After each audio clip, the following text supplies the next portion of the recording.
Okay, so you want to own a gym, find a building, fill it with treadmills, watch the memberships roll in. That's the plan in your head.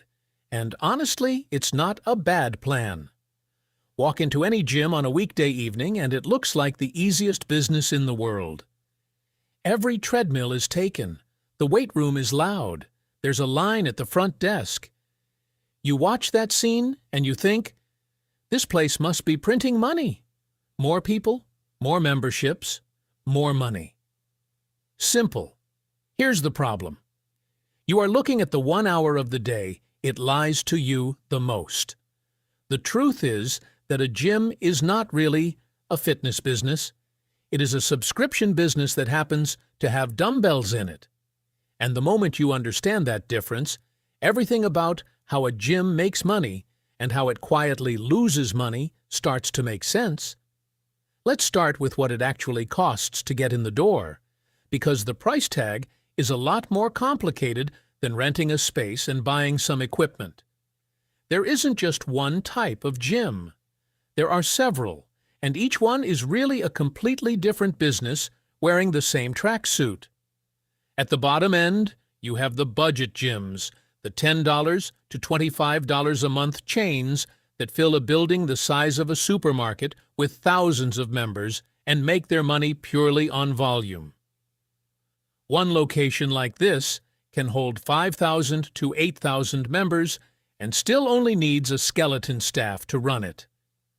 Above that sits the traditional commercial gym, the kind with a weight floor, some cardio machines, and a schedule of group classes, usually charging somewhere between $40 and $70 a month. Above that, the luxury health clubs, which charge $150 to $300 a month or more, and sell you less of a gym and more lifestyle, spa treatments, co-working lounges, the whole experience. Then there are the boutique studios, small rooms, sometimes under 3,000 square feet, built entirely around one style of class, charging $100 to $200 a month or selling packs of individual classes. And then the small, brutal category, the one-on-one personal training studio, sometimes as small as 800 square feet, that doesn't sell general memberships at all. It sells your time with a coach. Each of these is a different bet on the same underlying question. Do you make your money from a huge number of people paying a little or a small number of people paying a lot? That single decision shapes every other number in the business. Now, here's where the naive mental model starts to break down. You think the expensive part is the equipment. It isn't. The expensive part is turning an empty box of a building into something that can legally and safely hold sweating human bodies. A commercial landlord will usually ask for 3 to 6 months of rent up front, just as a security deposit before you've done a single renovation. Then comes the build-out. Rubber flooring that can absorb the impact of a dropped barbell without cracking the concrete underneath costs $10,000 to $40,000. Locker rooms and showers need moisture-resistant materials and proper drainage plumbing. Another $20,000 to $60,000. Mirrors alone, floor to ceiling, can run $5,000 to $15,000 once installed. And then there's the part almost nobody budgets for correctly: air. A standard retail space is not built to handle a room full of people generating heat and moisture for hours at a time. You need industrial-grade ventilation, and the amount of fresh air you're legally required to bring in isn't a guess. It's a strict engineering formula.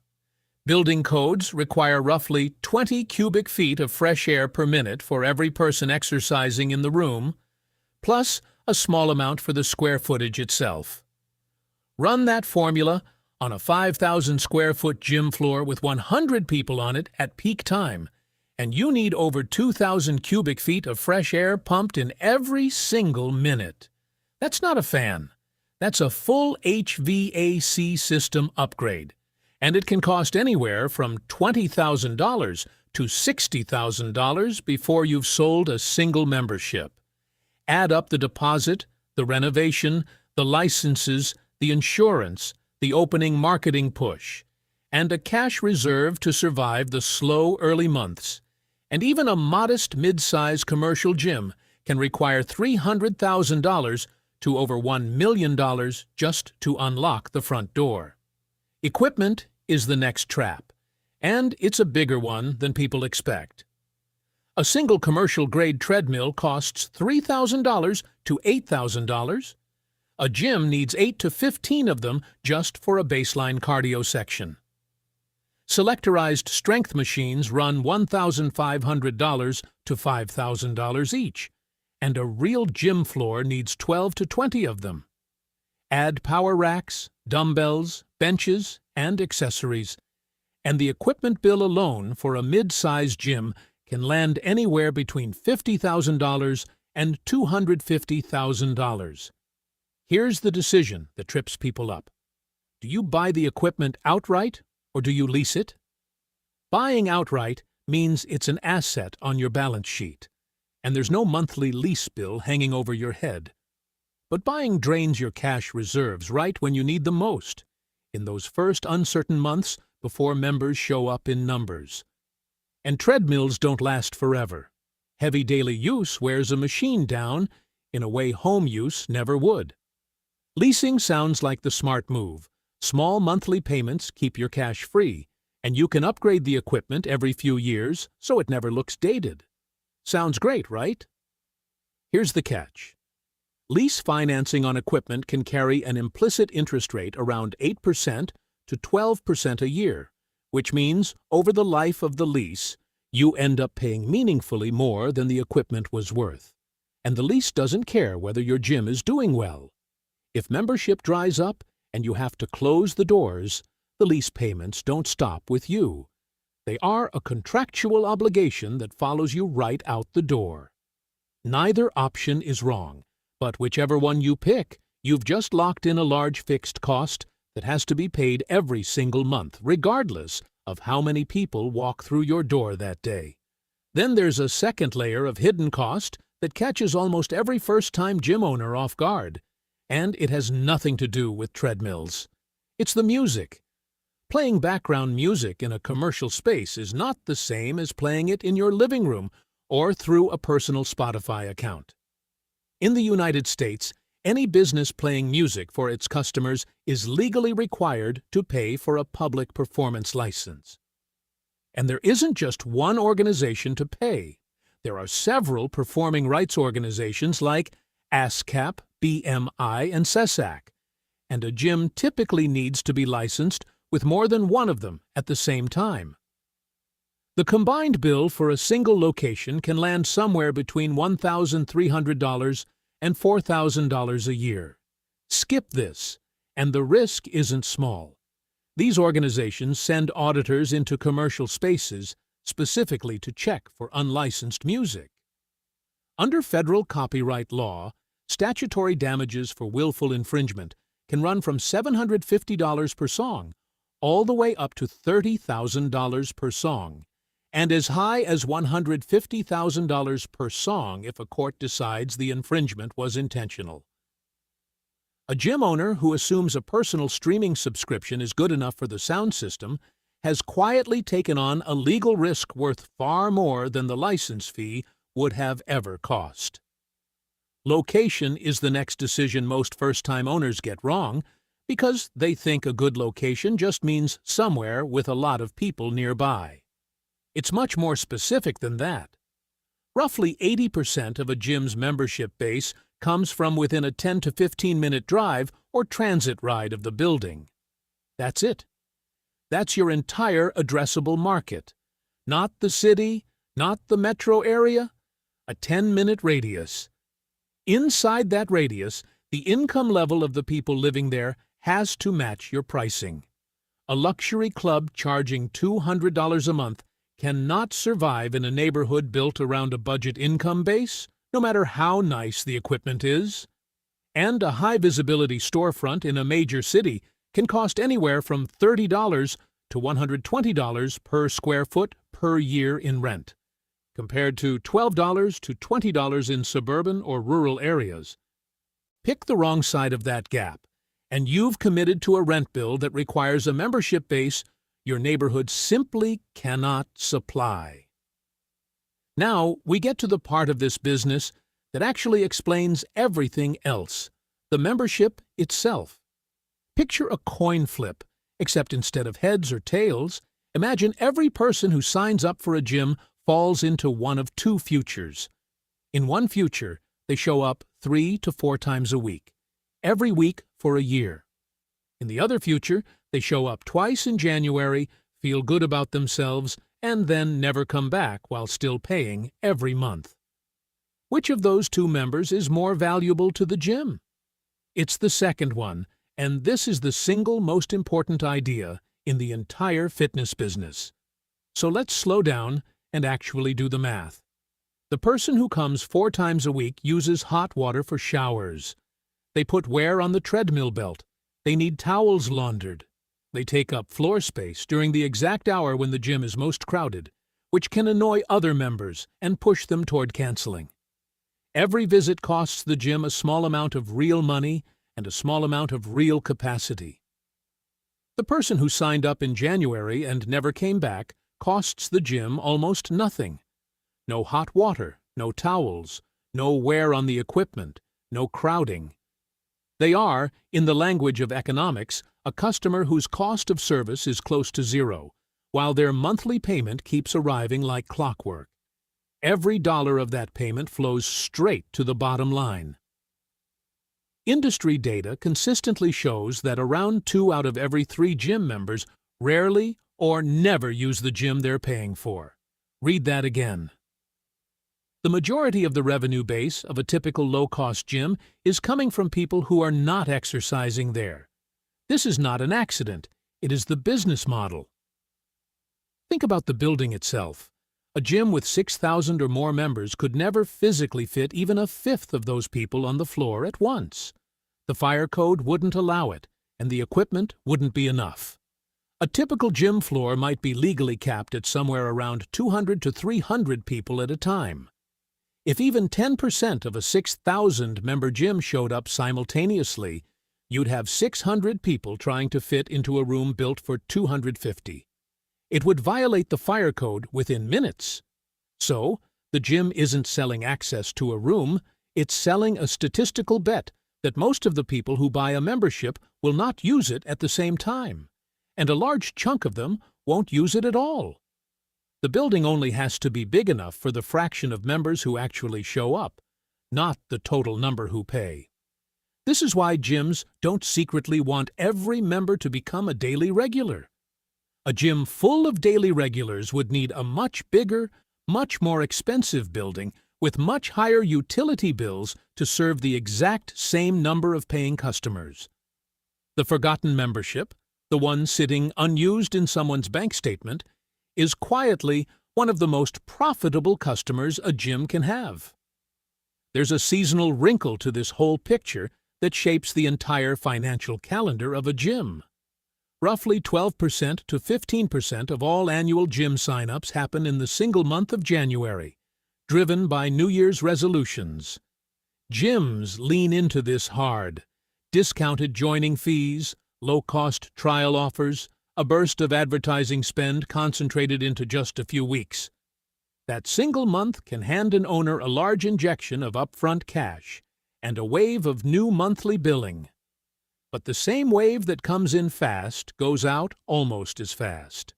Around half of new members stop attending within 6 months of signing up, and of the people who join specifically as a January resolution, up to 80% have quit showing up by the time summer arrives. February tends to be the highest risk month of all, the point where the initial burst of motivation fades before a real habit is formed. Experienced owners don't panic about this.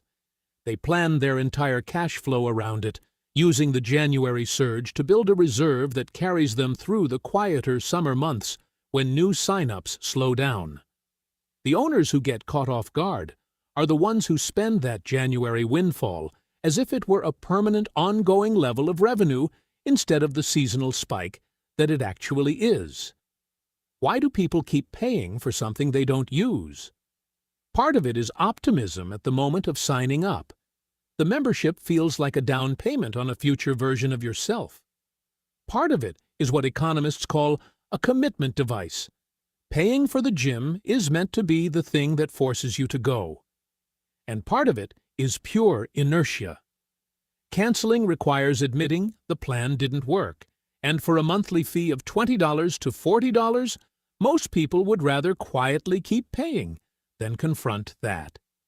Gyms know this, which is why the process of leaving a gym is almost never as easy as the process of joining one. Many membership contracts require you to cancel in writing, not through an app, but in person at the club or through certified mail with a return receipt. Contracts often require 30 to 60 days of advance notice before the next billing cycle, which guarantees the gym collects at least one more month of dues even after you've decided to leave. This friction has not gone unnoticed by regulators. The Federal Trade Commission attempted to enforce national rules requiring canceling a subscription to be as easy as signing up, and cities like New York have implemented local click-to-cancel rules with penalties over $500 per violation. Keep this in mind because it tells you something critical about the business. If a gym's survival depended purely on happy, frequently attending members, it wouldn't need to make canceling this hard. The fact that cancellation friction is such a core part of gym operations tells you the business already knows a massive share of its revenue comes from people who wish they weren't paying. And if you think scale protects you from these realities, consider what happens when the math breaks down at the very top.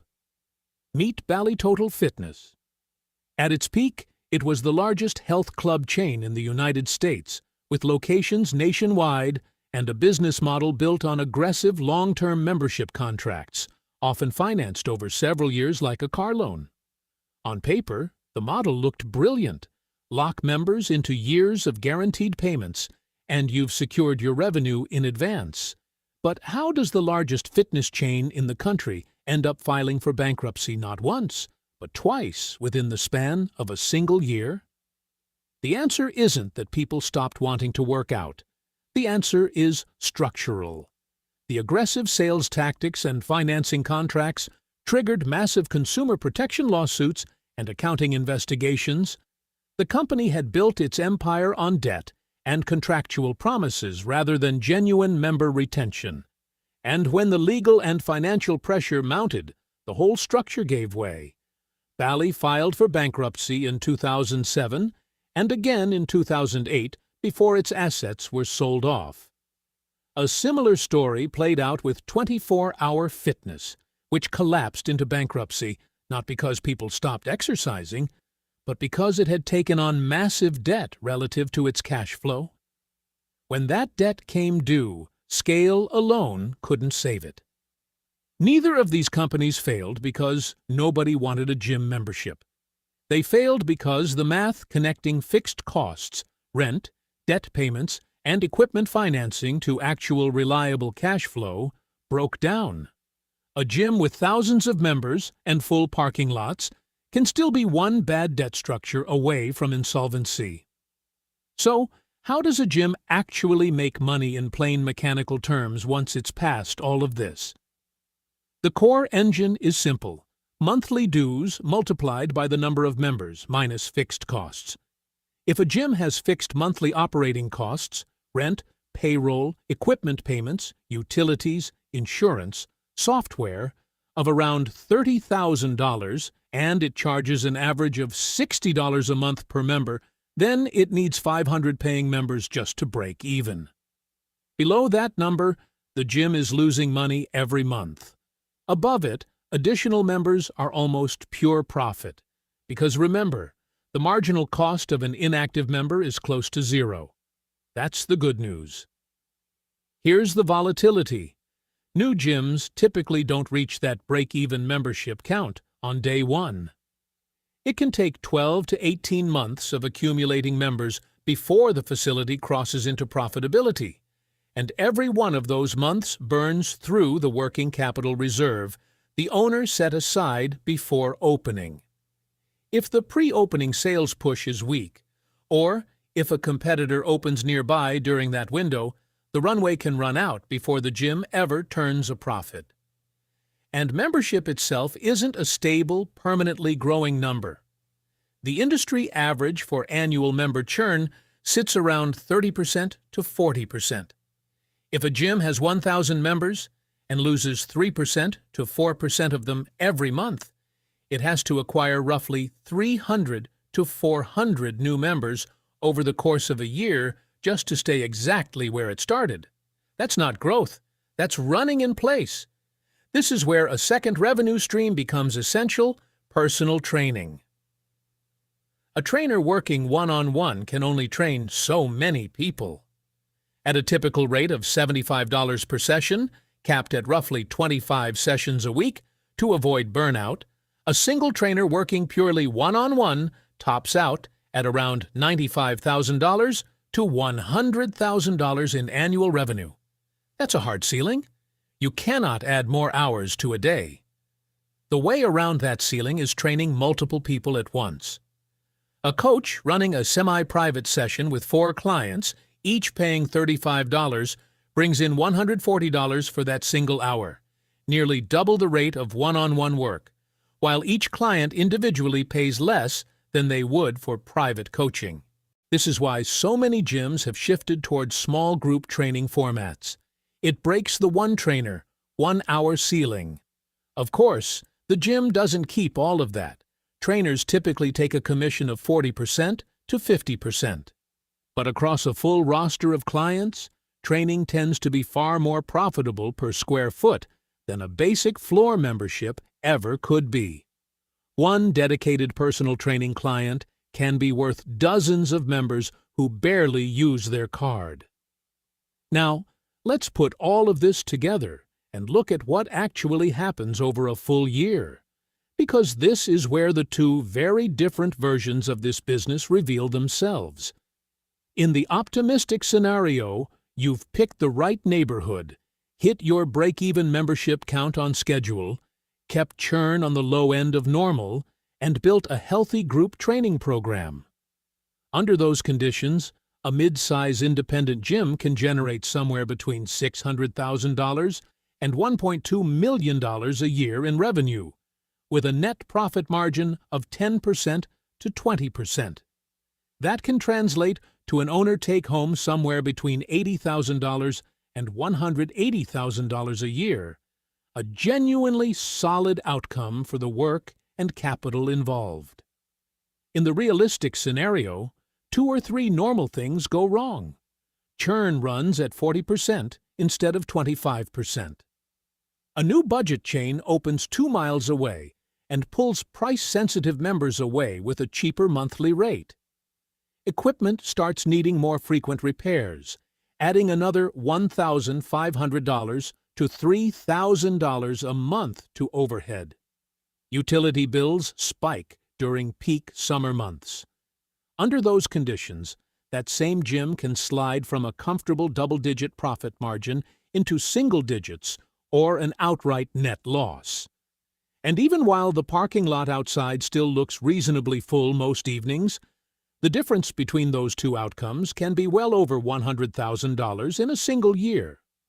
Almost none of that swing shows up as a dramatic, visible event. No fire, no scandal, just a slightly higher cancellation rate, a slightly slower membership ramp, and a slightly heavier repair bill compounding quietly month after month until the number at the bottom of the spreadsheet looks nothing like the plan. So, if you do decide to open a gym, remember the one thing that actually determines whether you succeed. It was never really about how many people you can get to sign up. It's about how well you can survive on the people who stop showing up.